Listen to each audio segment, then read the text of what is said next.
Hi అండి, welcome to Radhika's channel. ఈరోజు నేను వేడి వేడి అన్నంలోకి ఎంతో టేస్టీ అయిన వంకాయ కారం చేస్తున్నానండి.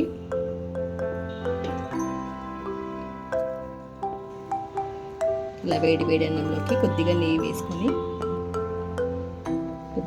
వేసుకొని ఇలా కలుపుకొని తింటే చాలా అంటే చాలా బాగుంటుందండి. ఇలా ముక్క తీసుకొని ఇలా కలుపుకోవాలి. ఈ ప్రాసెస్లోకి ఎలా చేయాలనేది ప్రాసెస్లోకి వెళ్ళిపోదామండి. ముందుగా వంకాయలు శుభ్రంగా కడిగేసుకోవాలండి. నేను ఇక్కడ 5 వంకాయలు తీసుకున్నాను, ఫ్రెష్గా ఉన్నాయి. ఇప్పుడు వీటిని కట్ చేసుకోవాలి. ఇలా కట్ చేసుకొని చిన్నగా కాటులాగా పెట్టేసుకోవాలండి. ఇలా పురుగు ఏమైనా ఉందో చూసుకొని పక్కకు పెట్టేసుకోవాలి. చాలా ఫాస్ట్గా అయిపోతుందండి ఈ వంకాయ కారం. మనం మార్కెట్కి వెళ్ళినప్పుడు ఇంటికి వచ్చేసరికి లేట్ అవుతుంది కదా, అప్పుడు మనం వంకాయ కారం చేసుకోవడానికి చాలా తొందరగా అవుతుంది. కర్రీ చేసుకోవడం లేట్ అవుతుంది కాబట్టి వంకాయ కారం అనేది చేసుకుంటే మనకు తినడానికి టేస్ట్గా ఉంటుంది, చేయడం కూడా చాలా ఫాస్ట్గా అయిపోతుంది. ఇలా అన్ని కాట్లు పెట్టేసుకోవాలండి. కట్ చేసుకొని ఈ వంకాయలు కొంచెం లావుగా ఉన్నాయి తీసుకుంటే మనకు గుజ్జు అనేది ఎక్కువ ఉంటుంది కాబట్టి కొంచెం లావు ఉన్నది తీసుకుంటే బాగుంటుంది. ఇవన్నీ ఇప్పుడు పక్కకు పెట్టేసుకుందామండి.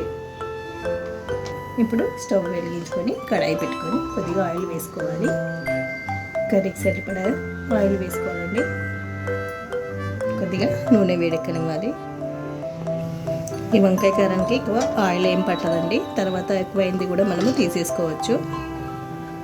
కొద్దిగా నూనె వేడెక్కిన తర్వాత వంకాయలు వేసేసుకోవాలండి.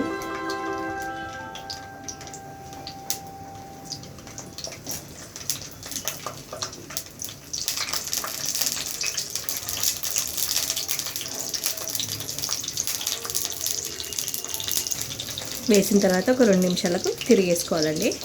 కలుపుకోవాలి. ఇలా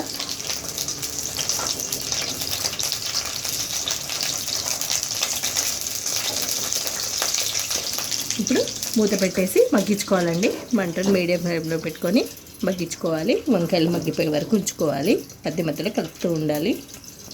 వంకాయలు మగ్గేలోపు మనము కారం రెడీ చేసుకుందామండి. ఇందులోకి ముందుగా కారం అండి, 1 కప్పు కారం తీసుకుంటున్నాను, చిన్న కప్పు. అలాగే ఉప్పు, మనం కారం ఎంత తీసుకున్నామో ఉప్పు కూడా అంతే తీసుకోవాలి. కొద్దిగా తక్కువ వేసుకోవాలి. ఉప్పు సమానం వేసుకోవద్దు, కొంచెం తక్కువ వేసుకుంటే సరిపోతుంది. అలాగే వెల్లుల్లి రెమ్మలు, ఒక 10 వరకు వెల్లుల్లి రెమ్మలు తీసుకోండి. 1 టీ స్పూన్ వరకు జీలకర్ర వేసుకొని మిక్సీ పట్టుకోవాలి. ఇలా మిక్సీ పట్టుకోవాలండి. మిక్సీ పట్టుకొని ఒక బౌల్లోకి వేసేసుకోండి. పక్కకు పెట్టేసుకోవాలండి. ఇప్పుడు వంకాయ మగ్గాయ లేదో చూద్దాము. మగ్గిపోయాయండి. ఇంకొక 2 నిమిషాలు ఉంచుకుంటే ఇంకా పూర్తిగా మగ్గిపోతాయి. మనకి ఇలా అంటే సుయ్యి సౌండ్ వస్తే మనకి ఇంకా మగ్గనట్టు.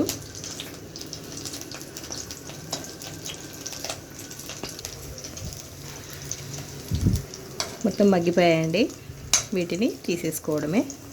ఒక ప్లేట్లోకి తీసేసుకుందాము. ఇప్పుడు ఒక ప్లేట్లోకి వంకాయలన్నీ తీసేసుకోవాలండి.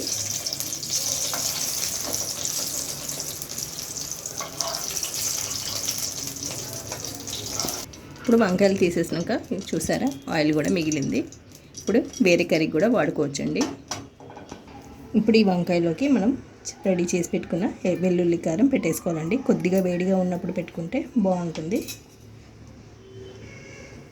ఇలా కొద్దిగా వేసుకొని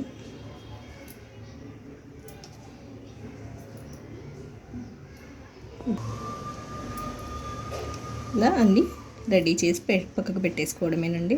చాలా బాగుంటాయి, చాలా తొందరగా కూడా అయిపోతుంది. వేడి వేడి అన్నంలోకి నెయ్యి వేసుకొని తింటే చాలా అంటే చాలా బాగుంటుంది. మీరు కూడా ఒకసారి టేస్ట్ చేసి చూడండి, ట్రై చేసి. ఇలా అన్నీ పెట్టేసుకోవాలండి. మిగిలిన కారాన్ని మనము కర్రీస్లో కానీ ఫ్రై చేసుకున్న బెండకాయ వేపుడు కానీ దొండకాయ వేపుడు ఏదైనా వేపుడు చేసుకున్నప్పుడు అందులోకి ఫ్రై వేసేసుకోవచ్చండి. కొద్దిగా మనం కారం వేసుకుంటాం కదా, అలాగే వేసేసుకుంటే సరిపోతుంది.